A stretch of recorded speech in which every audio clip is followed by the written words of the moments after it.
Olá, tudo bem com vocês? Hoje eu tô aqui pra gente falar um pouquinho sobre as perdas que acontecem durante o processo de envelhecimento, tá? Essas perdas já se iniciam a partir dos 30 anos de idade de uma maneira mais acentuada, mas são mais perceptíveis a partir dos 50 anos, tá? E pra gente evitar essas perdas, o processo de prevenção tem que se iniciar o mais cedo possível, tá? E existem vários níveis de cuidados que a gente tem que ter com o corpo e com a mente para evitar essas perdas. E qual é a importância maior da gente evitar todas elas? Ter uma capacidade de manutenção da autonomia, que é a capacidade de, por exemplo, decidir alguma coisa, eu quero fazer isso aqui hoje, e você poder ir lá e fazer, ter a capacidade mental de fazer isso. Como, por exemplo, uma transação financeira, tá bom? É o que você, a sua decisão, tá? O seu poder de decisão. E você manter também a sua independência funcional, que é a sua capacidade de colocar em prática aquela decisão que você tomou, tá bom? Além da independência funcional de atividades em casa domésticas, como por exemplo, pegar um objeto que esteja mais alto, pegar um peso um pouco maior. Então manter esse tipo de capacidade é muito importante para a sua independência de longo prazo, tá bom? E não menos importante, a capacidade de memorização de informações recentes, tá bom? A primeira coisa que a gente perde com relação à memória é a capacidade de reter informações recentes. Então, a gente começa a esquecer o que fez no dia anterior e aí vai progredindo para esquecer o nome de pessoas próximas, esquecer o caminho de casa, esquecer informações que eram importantes e que começam a interferir na qualidade do seu dia a dia. Você começa a ter medo de não saber mais fazer determinadas coisas, que é o que acaba acontecendo, né? A gente esquece também como fazer determinadas coisas. Então, são vários níveis de cuidados que a gente tem que ter, como eu disse, porque o processo de envelhecimento, ele atinge todas as células do nosso corpo e todas as nossas capacidades funcionais, todas as nossas habilidades, tá? Então, a gente perde elasticidade da pele, perde flexibilidade, perde força, perde equilíbrio, perde memória, né, capacidade de memorização mais aguçada, perde praticamente tudo. Só que tem como a gente reduzir essa perda e tem como a gente otimizar a manutenção das nossas capacidades para que a gente possa manter a independência, a autonomia e a memória ativos, tá? Então, é sobre isso que eu vou falar agora, sobre quais os níveis de cuidado que você tem que ter para que essa manutenção aconteça da sua qualidade de vida, tá? Como um todo. Então, a primeira coisa que você tem que se preocupar é com relação à memória, literalmente.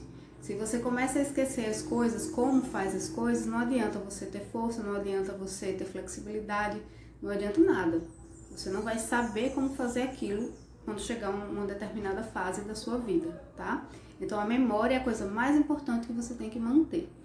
Para isso, você tem que estimular o seu cérebro e literalmente fortalecer o seu cérebro. Pode ser, o estímulo do cérebro pode ser feito em vários níveis, como por exemplo, atividade física para aumentar a circulação sanguínea e a oxigenação dos microvasos, que vai ajudar a sua funcionalidade e todo órgão que funciona melhor, trabalha melhor, vai te proporcionar os benefícios dele de uma maneira com mais qualidade, tá?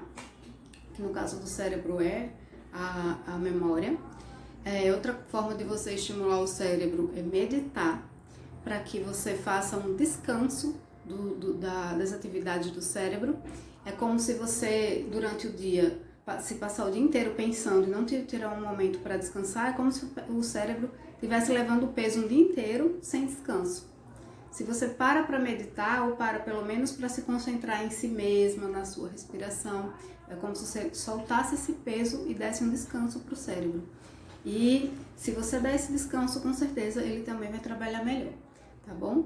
E a outra forma é estimular ativamente o cérebro para raciocínio, para memorização. Então você pode fazer uma palavra cruzada, hábito de ler livros. E outra forma de estimular também a produção de novas sinapses é socializar. Exatamente. Ter amigos e socializar faz muito bem para o cérebro. Já é comprovado que novas sinapses se formam para pessoas que têm uma vida social mais ativa, tá bom?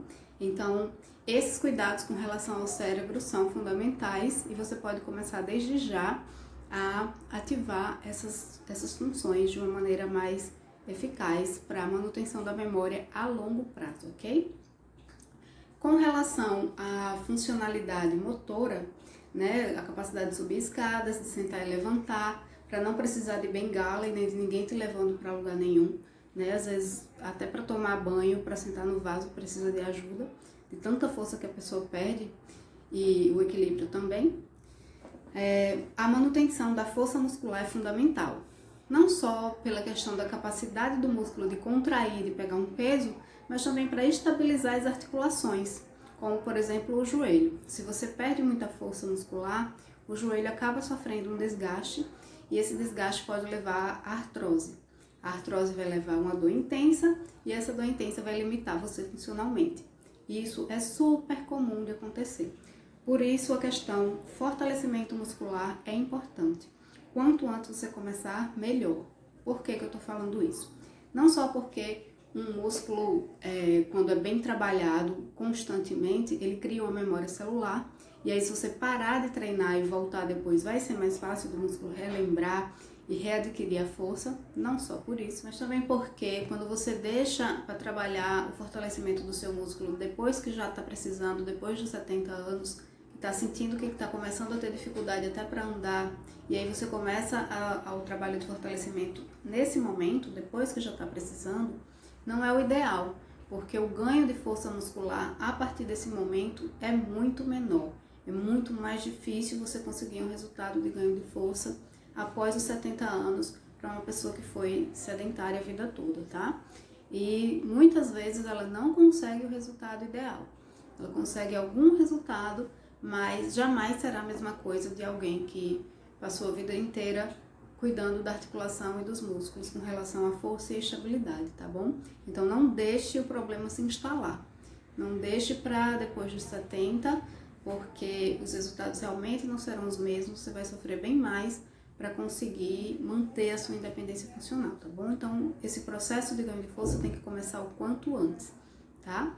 Entre 50 e 60 anos adianta, mas o ideal é que a partir dos 40, pelo menos, a gente já comece esse processo de cuidado com os músculos, tá bom? Outro cuidado que você tem que ter, muito, muito importante, é com relação ao equilíbrio. A gente perde sim, tanto com relação à força, como eu já disse, como perde a capacidade cognitiva de percepção do corpo no espaço. Então fica mais fácil de desequilibrar, de sair do alinhamento e cair, certo? E para fazer isso, para fazer uma prevenção com relação à perda do equilíbrio e evitar quedas inclusive são um dos maiores motivos de morte na terceira idade, né? Literalmente mata, porque muitas vezes acontece a fratura do fêmur e aí a perda de sangue é tão intensa que o idoso não resiste e acaba falecendo mesmo da queda, tá? E quando não mata, causa limitações funcionais permanentes, dores permanentes, tá bom? Então a queda deve ser evitada ao máximo. E aí a questão do fortalecimento, como eu falei, é importante, e também o trabalho de propriocepção e de percepção do corpo no espaço, de consciência corporal, tá? Para você fazer isso, o ideal é que você procure um profissional, um fisioterapeuta, e procure uma atividade física que ajude você nesse processo. Eu não conheço nenhuma atividade física melhor do que o Pilates, então, pelo menos durante alguma fase da sua vida, pratique Pilates, para que você tenha um treino de consciência corporal e de equilíbrio mesmo em si, que no Pilates a gente trabalha o equilíbrio em si, e a partir desse treino você tem uma noção de como continuar em casa a manutenção da sua consciência corporal e a manutenção da sua percepção de equilíbrio, tá bom? Então, mais uma vez, quanto antes começar, melhor, ok? O outro fator que a gente deve ter cuidado também é a questão da flexibilidade e a questão da postura, que estão bem associadas. Ambas são relacionadas ao encurtamento muscular, tá bom? Vamos falar primeiro da flexibilidade, que a gente vai perdendo a capacidade de movimentação ampla dos músculos digamos assim, de tamanho maior, para ficar mais fácil de você entender. Os grandes grupos musculares, tá? E os que mais são acometidos são os músculos posteriores das pernas, tá bom? E os músculos da respiração também são bastante acometidos por causa da postura curvada para frente, que já vou falar nisso. Então, para a gente evitar o encurtamento da parte posterior da perna, é importante você manter determinados alongamentos, tá bom? Então, alongue sempre a parte posterior, aliás, alongue sempre todos os músculos, tá? Alongou a parte de trás, tem que alongar da frente. Mas para evitar esse problema em si, o alongamento da parte posterior é o que vai resolver o problema. Por que eu estou falando isso? Porque quando a gente deita, e aí a gente pede para a pessoa ficar com as duas pernas esticadas e levantar uma das pernas, se ela consegue chegar a 90 graus, tá ok. Ela tá com um nível de flexibilidade adequado, não ideal, mas adequado. E se ela não consegue fazer 90 graus, se ela vem menos que isso já gera um problema de encurtamento muscular, e quanto mais baixo ela conseguir subir a perna, pior é. Por que isso é um problema? Não só pela questão da agilidade, né, que o músculo quanto mais alongado, mais ágil ele é, mas pela questão da prevenção de dores, principalmente na lombar, tá bom? O encurtamento muscular é uma grande causa de dores na coluna. E a dor na coluna, com certeza, é limitante e com certeza diminui a qualidade de vida de qualquer pessoa, não só das pessoas que chegaram na terceira idade, tá bom? Então, mantenha a sua flexibilidade através da manutenção regular de alongamentos, que você também pode aprender como fazer numa aula de pilates, tá bom? Você pode pedir para o seu instrutor para te ensinar como fazer o alongamento em casa. Existem, inclusive, 2 alongamentos que são super fáceis para lombar, que é um com elástico e o outro sem precisar de nada, que é só puxar a perninha dobrada pela coxa, né, e não por cima do joelho, deitadinha, puxa a perna, 30 segundos pelo menos, e depois o outro lado. Esse alongamento vai alongar o músculo posterior da perna e vai alongar a lombar, tá bom? É super simples. O outro é com um elástico na mesma posição deitada, né, puxando a pontinha do pé para cima. Acho que praticamente todo mundo conhece esse alongamento, ele é bem divulgado, né? Então são 2 ótimos alongamentos para soltar a cadeia posterior, que é a que mais encurta. A cadeia anterior da perna, a coxa, ela já não encurta tanto, mas para alongar ambas as partes do corpo, né, a frente e atrás, você pode fazer aquele alongamento também super conhecido de puxar a pontinha do pé para trás, só que mantendo o abdômen contraído, porque quando você puxa a ponta do pé para trás, muitas vezes a lombar vai também para trás e acaba se machucando. Então mantém o abdômen contraído, puxa a pontinha do pé, em pé, né? E mantém também pelo menos 30 segundos. São ótimos alongamentos, tá? E com relação à postura, quando a gente vai envelhecendo, o corpo naturalmente vai indo para frente, por causa do encurtamento muscular. Os músculos vão puxando a nossa coluna para frente, né? Pela força da gravidade, pelo nosso mau hábito de sentar com a coluna curvada, né? Uma série de fatores acabam levando a esse encurvamento para frente da coluna, né? É muito difícil a gente ver um idoso depois dos 80 anos que mantenha a coluna ereta, né? A grande maioria anda curvadinho para frente, às vezes já até com a bengala, mas tem como evitar isso. E para a gente evitar esse problema, a melhor forma é manter uma consciência corporal de postura correta. E aí tem que haver um treino de consciência corporal, um treino de reeducação da postura de longo prazo, para você poder memorizar, internalizar e fixar como uma atividade automática para você, né? Manutenção da postura correta, né? Tem que se tornar automático, assim como respirar. Se você não fizer isso, não vai adiantar muita coisa. Você vai continuar sentando curvadinha para frente, né? Em muitos momentos do dia, e isso vai levar a um encurtamento que vai te deixar curvada para frente na terceira idade. E isso não é interessante, porque vai reduzir a sua capacidade respiratória, que já a nossa respiração já é naturalmente limitada, praticamente todas as pessoas respiram errado, mais de 90% das pessoas, principalmente nós mulheres, e isso é um dado estatístico, tá, que eu tô falando. E a questão da respiração errada, ela é, digamos assim, potencializada pelo encurtamento da musculatura respiratória, tá bom? Então a gente tem que evitar esse problema.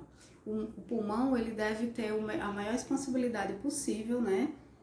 Disponível para ele poder funcionar bem. Quando a caixa torácica curva, você encurta aqui na frente, o pulmão não expande tão bem, consequentemente a oxigenação diminui, e com a oxigenação diminuída o coração tem que bombar mais sangue, né, mais vezes, para conseguir levar aquela quantidade adequada de oxigênio por cada bombeamento. Então a gente acaba sobrecarregando o coração sem saber, tá? Somente porque respira errado e está, além disso, com a musculatura respiratória encurtada, certo? Então a manutenção da postura também é super importante para otimizar um processo de envelhecimento e a manutenção da sua independência, tá? Da sua qualidade de vida como um todo, certo? O outro aspecto também que a gente deve trabalhar para a manutenção da independência é cuidar dos vasos sanguíneos. Por incrível que pareça, é uma das coisas mais importantes que você tem para fazer na sua vida, é cuidar dos vasos sanguíneos. Por que eu estou dizendo isso?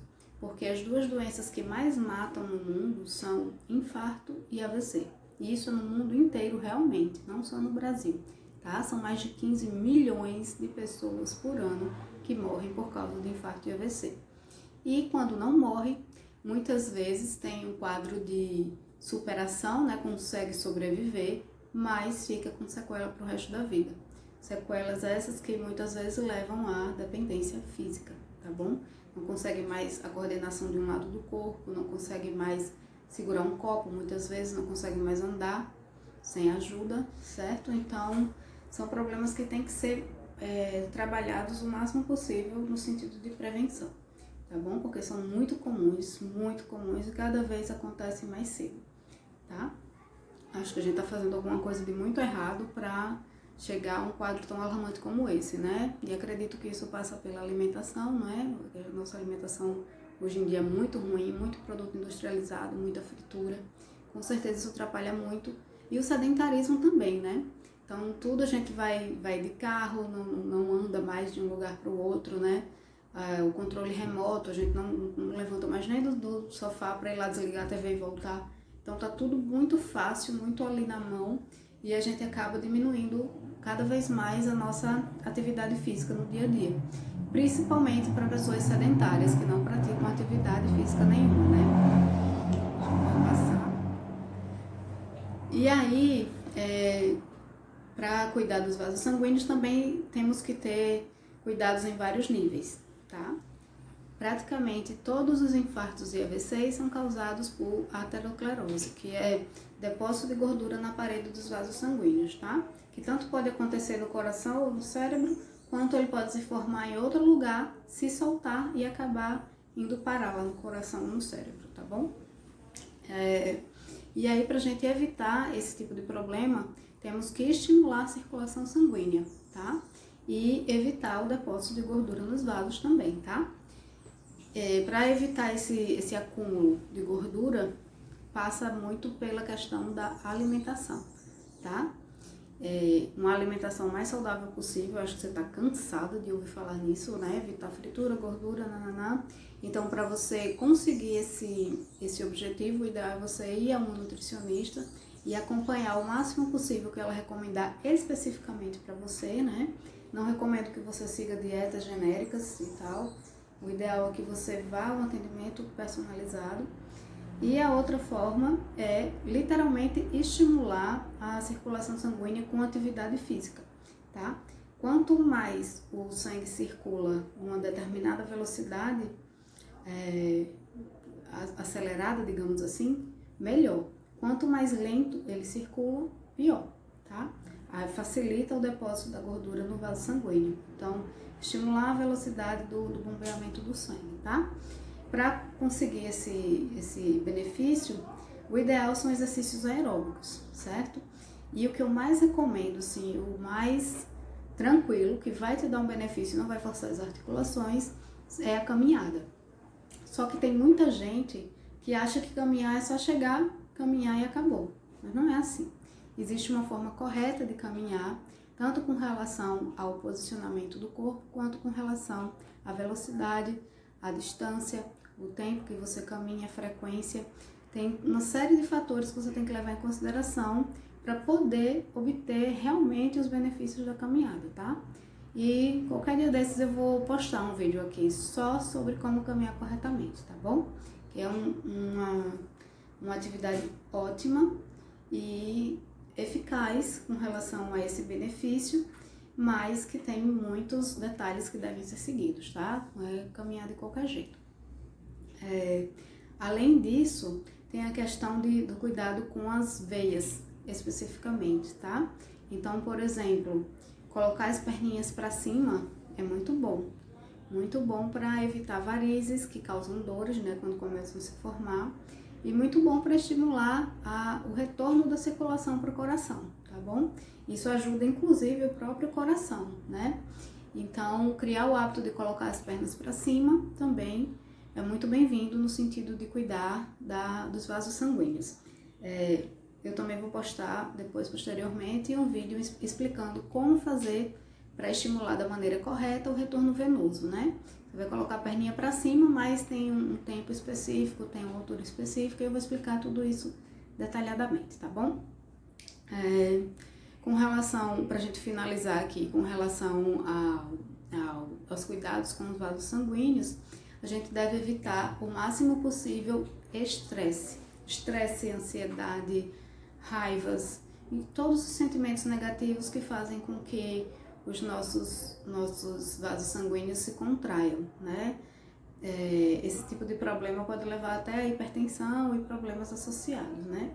Então, quanto mais você conseguir manter o seu cerne e evitar que coisas influenciem o seu estado emocional, melhor.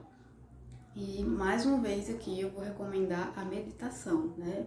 Para esse propósito, eu não conheço nada melhor do que a meditação para relaxar os vasos sanguíneos. E isso já com comprovação científica, né? A meditação é capaz de relaxar os vasos sanguíneos e você deve usar e abusar dessa técnica. Não custa nada, é muito fácil, não precisa ser mais do que 20 minutos por dia e não vai te proporcionar não só esse benefício, como muitos outros, tá bom? Não tem como recomendar mais a meditação para esse propósito, tá bom? Então, por enquanto é isso. Eu vou ficando por aqui. Esses são os principais cuidados que a gente tem que ter desde cedo, desde o quanto antes, para que quando chegar na fase do pós 70 anos, a gente possa vivenciar uma velhice com mais autonomia, independência e memória ativa, tá bom? Fiquem de olho aqui nos conteúdos que eu vou postar, que serão sempre nesse sentido. Como você cuidar do seu corpo para conseguir esse objetivo, de ter uma velhice, de envelhecer bem, né? Digamos assim, tá bom? Então, eu te vejo no próximo vídeo. Espero que tenham gostado, que se quiserem comentar aqui embaixo qualquer dúvida, estarei à disposição para responder, tá bom? Até o próximo vídeo.